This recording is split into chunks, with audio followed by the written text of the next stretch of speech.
When they got married, Susie was 37 and Tony Troxler was 48.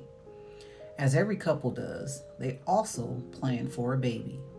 But many times in our lives, things don't happen as we expect. After a long waiting period of 13 years, Susie didn't conceive naturally due to her infertility.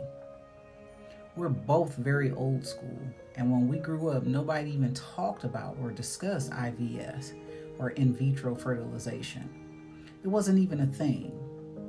They got an appointment with her OBGYN, and at the end of the appointment, she asked me a question nobody else had ever asked me. Is there anything else? Any concerns or questions? Because she asked it, I mentioned that we hadn't gotten pregnant, Susie said. Her OBGYN said, okay, we can work on that. Her OBGYN, Dr. Carolyn Haraway Smith, did not send her to a fertility specialist. Instead, she sent her to a reproductive endocrinologist. There, she was diagnosed with fibrosis and endometriosis. In 2010, the fibrosis surgery went very well, but there were two challenges before Susie could conceive naturally.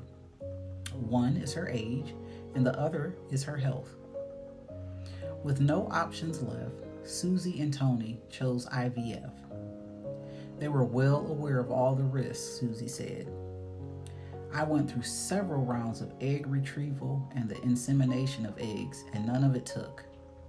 Nothing. Egg donation was the next step. They tried. The first one failed. We weren't waiting for our joy to happen once we had kids. We were in a place where if it turned out we never had children of our own, it would have been okay, Susie said. We would not have liked it, but we would have been in a place of peace about it. But finally it worked in their last attempt. Her planned C-section on September 29th of 2021 was successful, and Lily Antonia Troxler was born. I don't even have words for it. It's surreal. I still can't believe it. I spent so much time being me first and then being a wife. So now this idea of being a mom it's still a wow for me, Susie said. Even now I find myself just staring at her, Tony said. Before she was born, she had me wrapped around her pinky finger. Now Susie is 50 and Tony is 61. As the baby grows, both are busy cherishing every moment with Lily. I actually cherish those moments at 3 a.m.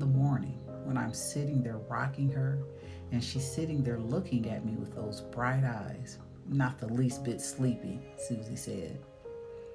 Because you simply don't get them back.